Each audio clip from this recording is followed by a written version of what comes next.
Hey,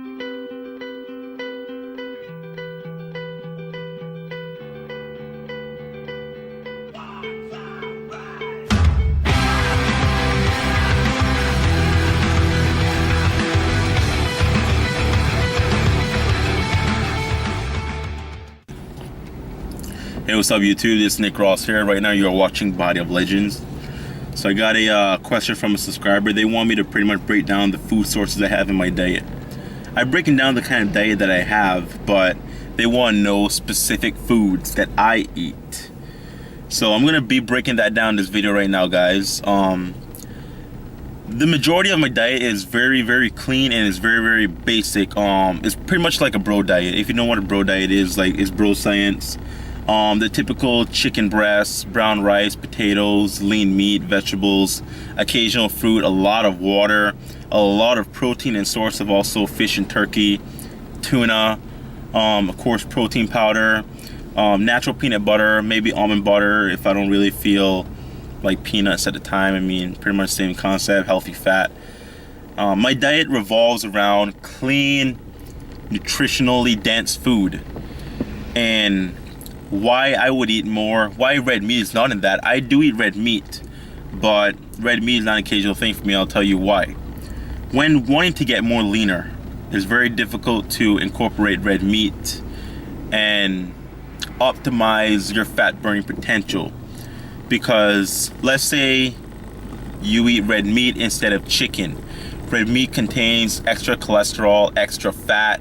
It has a lot of extra additives that it has. Is natural extra additives, but if you took those extra fat and the extra cholesterol out of play and ate chicken, which is just clean protein, might have a little bit of fat, but the fat content is nowhere near red meat, you will ultimately lose more weight and you can ultimately fit more food in your whole overall daily eating routine, because the portion of your meals, chicken, brown rice, vegetables, the caloric source of that is a lot more lower as opposed to eating steak, potatoes, and sour cream. You know what I'm saying?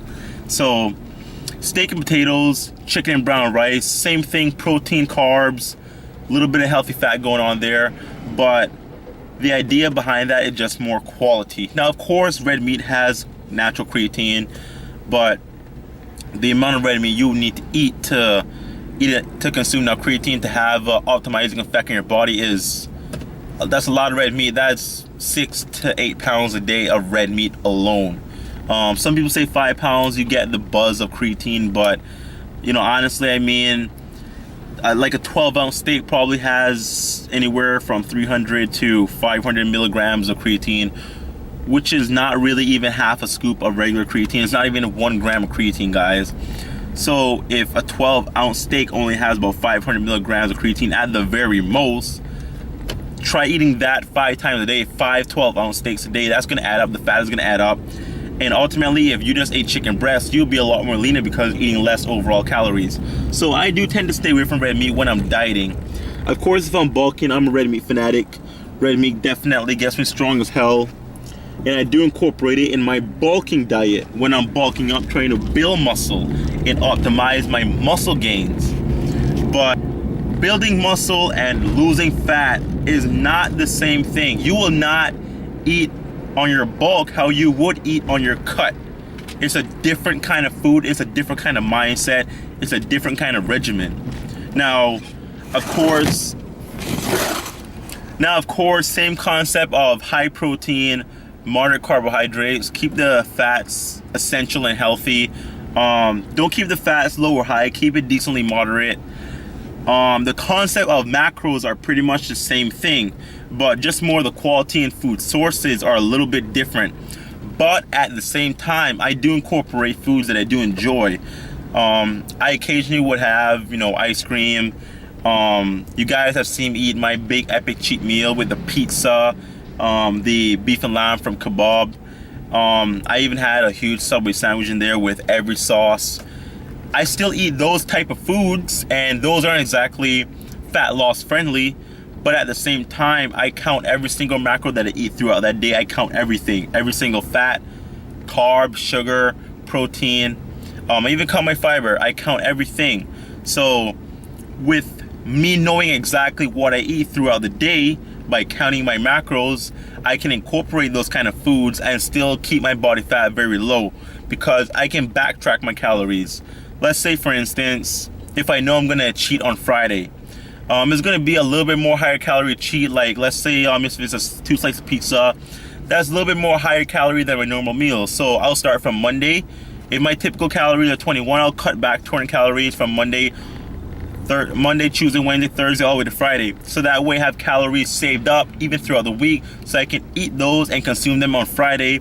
That way I maintain my weekly caloric intake. Now I'm not gonna gain any fat because I hit my weekly caloric intake, but my daily intake will be decreased, but that will make up for it with the cheat meal I eat the following days within that week.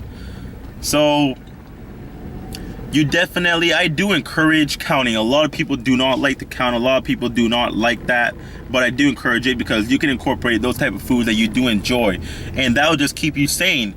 If you're the type of person that can just live, and I mean just live off of chicken breast, brown rice, and vegetables, and you are a very strong person, I do commend you for that.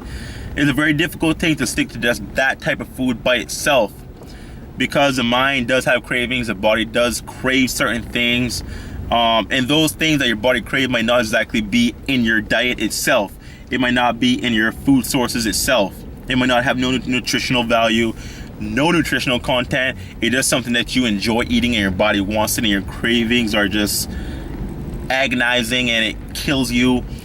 If you're craving something, definitely succumb to that craving, but at the same time do it in a controlled fashion, in a fashion that's going to satisfy and not overwhelm. You want to satisfy your cravings. You do not want to overwhelm your taste buds and make you crave more and more and more and more.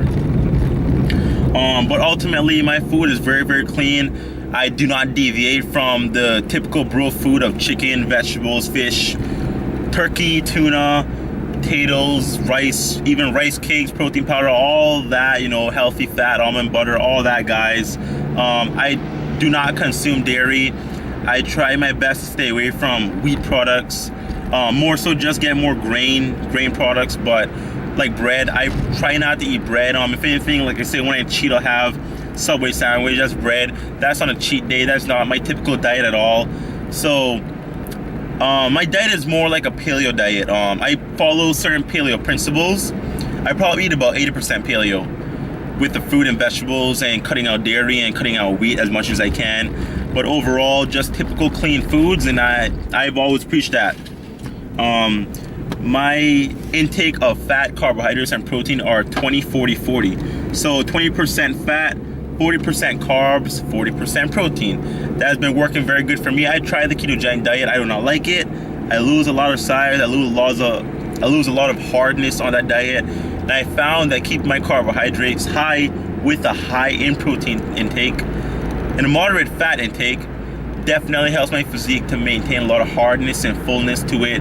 I even look more vascular. So that's my diet there. Very clean. I'll throw in a few things here and there, but it's very controlled. It's very thought out, and that's how we keep everything year round. Of course, if I'm bulking, right now I'm cutting, but even when I'm bulking, I still live by those principles of clean eating and throwing in a few cheat meals. The only difference with my bulk is the amount of clean food and the amount of cheat meals. Let's say I cheat once a week when I'm dieting. When I'm bulking, I might cheat 2 or 3 times a week. So the only difference when it comes to me bulking and cutting is the amount of calories. The food sources do not change. Except for red meat. I do eat red meat on my bulk, but besides that, the source of food does not change beyond that there. Only more calories and red meat. That's the only difference between my bulk and cut. The food is the very same.